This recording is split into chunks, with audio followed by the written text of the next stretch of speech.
Senior Congress నాయకుడు అనేక సంవత్సరాలుగా అటు కార్యకర్తలకు కావచ్చు నాయకులకు కావచ్చు అనుసంధానంగా వ్యవహరిస్తూ ఇప్పుడు ఆయిల్ సీడ్స్ అండ్ గ్రోవరీస్ కార్పొరేషన్ చైర్మన్గా నియమితులై 2 రోజుల క్రితమే పదవీ బాధ్యత స్వీకరించిన జంగా రాఘవరెడ్డి గారితో మనం ఉన్నాం. నిజానికి అటు కాంగ్రెస్ పార్టీకి సంబంధించి తర్వాత ఆయిల్ సీడ్స్కు సంబంధించి వారి ప్రణాళికలు ఎలా ఉన్నాయి, ప్రజలకు సంబంధించి ఏం ఆలోచనలు చేస్తున్నారో ఒకసారి వారిని అడిగి తెలుసుకుందాం. రాఘవరెడ్డి గారు, ముందుగా సుమన్ టీవీ పక్షాన మీకు అభినందనలు. థ్యాంక్ యూ అన్న. మీకేం ప్లాన్ ఉంది, ఎలా చేయబోతున్నారు? ముందుగా నాకు ఈ ఆయిల్ సీడ్ కార్పొరేషన్ ఇచ్చేందుకు గౌరవనీయ ముఖ్యమంత్రి గారికి, ఉత్తమ్ కుమార్ రెడ్డి గారికి, అదేవిధంగా తుమ్మల నాగేశ్వరరావు గారికి, శ్రీధర్ బాబు అన్నకు, మంత్రివర్యులందరికీ పేరు పేరున ఉదయపూర్వక ధన్యవాదాలు. సరే, మరి ఏ ఉద్దేశంతో ఇచ్చినా రైతులకు సేవ చేసే భాగ్యం అయితే నాకు దక్కింది. ఈరోజు నిజంగా డిసిసి బ్యాంకులు చేసినప్పుడు నాకు ఎంతైతే సంతృప్తినిచ్చిందో, ఈరోజు కూడా ఆయిల్ సీడ్ కార్పొరేషన్ ఇచ్చిందో కూడా అంత సంతోషంగా ఉంది. ఈ దేశానికి వెన్నెముక రైతు బాగుంటేనే దేశం బాగుంటుంది. భారతదేశం ఒక వ్యవసాయక దేశం. రైతు బాగుండాలి, పండించిన పంటకు గిట్టుబాటు దొరకాలన్నదే మా లక్ష్యం. సరే, అందరికీ సంపాదన వస్తుంది, పదవులు వస్తాయి, పోతాయి.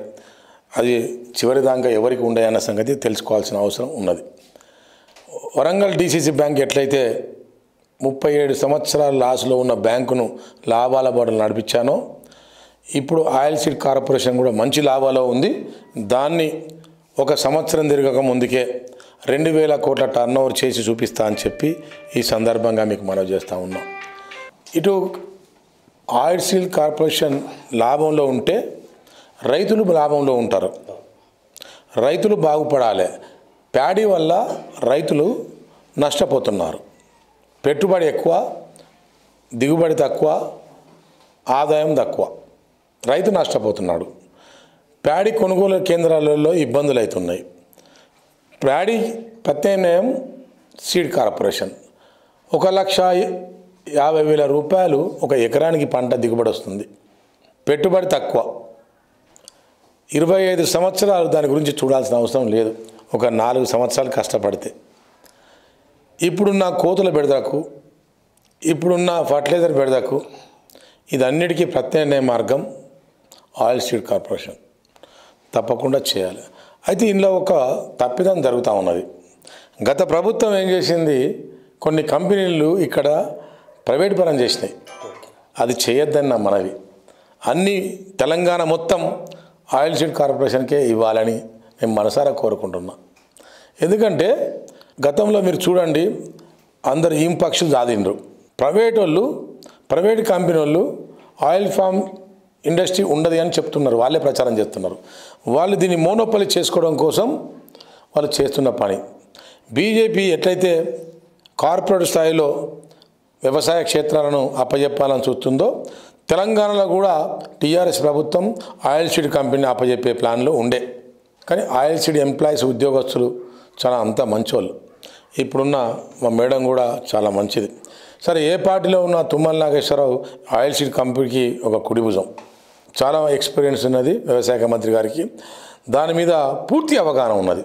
వారి దగ్గరనే నేను నేర్చుకోవాలి, ఇంకా చాలా నేర్చుకోవాలి. ఈ ఆయిల్ సీడ్ కంపెనీని 100% 8 జిల్లాలలో ఇండస్ట్రీ పెట్టాలన్నది నా లక్ష్యం. రైతులకు అందుబాటులో ఉండాలి, పండించిన పంటకు గిట్టుబాటు దొరకాలి అన్నది మా లక్ష్యంగా పనిచేస్తా అని ఈ సందర్భంగా మీకు తెలియజేస్తూ, దాంతోపాటు రాష్ట్ర ప్రభుత్వాన్ని, కేంద్ర ప్రభుత్వాన్ని జిఎస్టీ లేకుండా రైతులకు చేయాలన్నది నా కోరిక. దాన్ని కూడా మా ముఖ్యమంత్రితో మాట్లాడతా, మా మంత్రితో మాట్లాడతా అని చెప్పి ఈ సందర్భంగా మీకు తెలియజేస్తూ, మొదటి సంతకం జిఎస్టీ వద్దని పెట్టిన సంతకమే అది. కేంద్ర జిఎస్టీ, స్టేట్ జిఎస్టీ. దానివల్ల రైతులకు భారంగా మారుతూ ఉన్నది. ఇంకొకటి ఏంటంటే, డ్రిప్ మీద ఎకరానికి 45,000 రూపాయలు ఉంటే దాంట్లో సబ్సిడీ ఇస్తుంటే, సబ్సిడీని పక్కకు పెట్టి జిఎస్టీని పక్కకేసి జిఎస్టీ ఇంక్లూడ్ చేసి 10% కట్టించుకుంటున్నారు. ఇది ఎక్కడ రూలో మాకేం అర్థం కాలేదు. ఇది రైతును ముంచే పని. దాన్ని కూడా నివారించాలని మా దృఢ సంకల్పం. తప్పకుండా తెలంగాణలో దేశంలోనే నెంబర్ 1 ఆయిల్ సీడ్ కంపెనీ చేసే దిశలో తీసుకుపోతా అని చెప్పి ఈ సందర్భంగా మీ ద్వారా తెలియజేస్తా ఉన్నాను. సార్, మీరు చెప్పిన దాన్ని బట్టి దాదాపు ఒక 1 మంత్ బాగా ఎక్సర్సైజ్ చేశారు మీ కార్పొరేషన్కి సంబంధించి. అయితే ఒకవైపు ఉత్పాదక శక్తులు తగ్గుతున్నాయి, ప్రత్యామ్నాయ పంటలకు దృష్టి సారించండి అని ప్రభుత్వమే గత ప్రభుత్వాలు కూడా చెప్పినాయి. ఈ పరిస్థితులలో సబ్సిడీ నేరుగా రైతులకి అందిస్తారా? రియల్ ఎస్టేట్ బాగా పెరుగుతున్న పరిస్థితులలో ఈ మార్పులు చేర్పుల గురించి కానీ దీన్ని ఎట్లా హోంవర్క్ చేశారు మీరు? లేదు, తప్పకుండా ఒక ఎకరానికి డ్రిప్ మీద 4,000 రూపాయలు సబ్సిడీ వస్తుంది. వాళ్ళ అకౌంట్లోనే పడుతుంది. ఎవరికి డైరెక్ట్ వేసేది లేదు, చేతికి ఇచ్చేది లేదు, అన్ని అకౌంట్ పేనే. చెట్లకు మొక్కలకు కూడా సబ్సిడీ ఉంది, డ్రిప్ కూడా సబ్సిడీ ఉంది.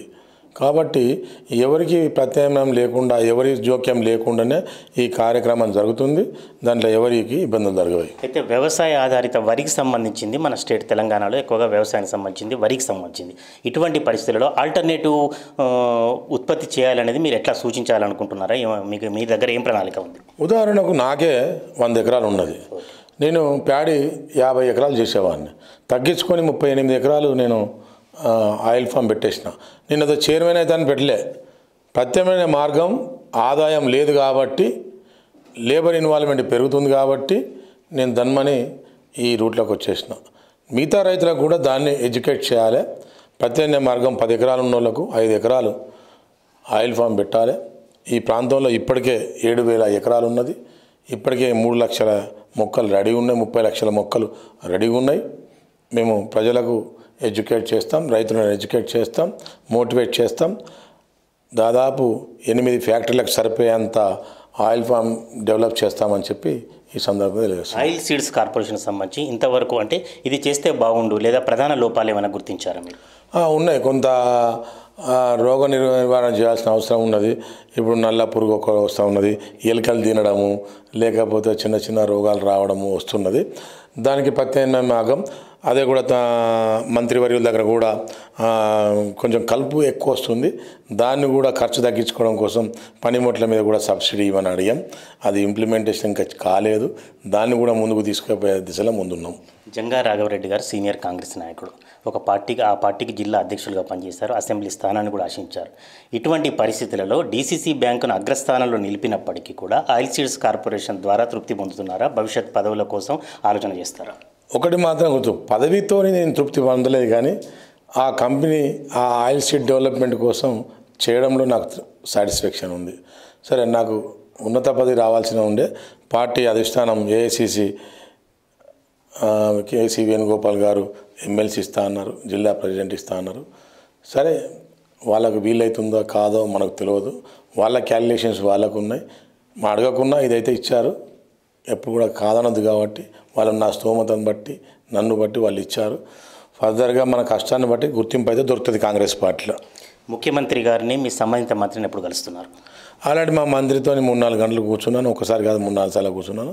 ముఖ్యమంత్రిని కూడా 2-3 సార్లు కలిశాను నేను. ఇప్పుడు కూడా కలుస్తాను. రైట్. అంటే ఇప్పుడు ఒక ప్రధాన కార్పొరేషన్ చైర్మన్గా, పార్టీ సీనియర్ నాయకుడిగా మళ్ళీ హన్మకొండ జిల్లా రాజకీయాల్లో రాఘవరెడ్డి గారి పాత్ర ఎలా ఉండబోతుంది? హన్మకొండ రాజకీయం ఎప్పుడు కూడా యాక్టివ్గానే ఉన్నా. నేను ఎప్పుడు కూడా ప్రజల మధ్య ఉన్నా. ఒక్కరోజు కూడా నేను ప్రజలకు దూరం ఉన్న సంఘటనలు నాకు లేవు. ఎందుకంటే నిత్యం ప్రజల మధ్య ఉండేవాళ్ళం, ప్రజల సమస్యల మీద ఉండేవాళ్ళం కాబట్టి ఎప్పుడు కూడా ప్రజల మధ్య ఉన్నాం. దానికి కొరత లేదు నాకు, ప్రజలతో కొరత లేదు నాకు. ఇంకా పార్టీ గుర్తింపే ఇంపార్టెంట్ నాకు. ఏదైనా నాయకులతో సమస్య ఉందా? నాకు ఏ నాయకులతో సమస్య లేదు. ఏ నాయకుడు నాకు పోటీ కాదు. నాకు దగ్గర పనితనం ఉన్నప్పుడు నేను ఎవరికి భయపడాల్సిన అవసరం నాకు లేదు. నా దగ్గర వర్క్మెన్షిప్ లేనప్పుడు నేను ఒకరికి పోటీ అని నేను అనాలే. రైట్ సార్, చివరిగా చెప్పండి, ఉమ్మడి వరంగల్ జిల్లాలో, ఈ జిల్లా మీది, ఉమ్మడి వరంగల్ జిల్లాలో ఆయిల్ సీడ్స్ కార్పొరేషన్ తరఫున మీ ప్రణాళిక ఎలా ఉండబోతుంది? తప్పకుండా ఇక్కడ ఒక ప్రైవేట్ కంపెనీకి ఉన్నది. ఆ ప్రైవేట్ కంపెనీకి చేయలేని పరిస్థితి వస్తే మా 100% ఇక్కడ మా oil seed corporation take over చేయాలి. ఈ ప్రాంతంలో ఉన్నటువంటి ఉమ్మడి వరంగల్ జిల్లాలో ఒక 2-3 ఫ్యాక్టరీలు ఓపెన్ చేయాలి. ఇక్కడ ప్రజలకు సేవ చేయాలి, ముఖ్యంగా రైతాంగానికి సేవ చేయాలి. వాళ్ళకు పండించిన పంట గిట్టుబాటు ధర దొరికే విధంగా చూడాలన్నది నా లక్ష్యం. రైట్, చేయాలని చేస్తారని మేము కూడా ఆకాంక్షిస్తున్నాం sir. Best of luck. Thank you.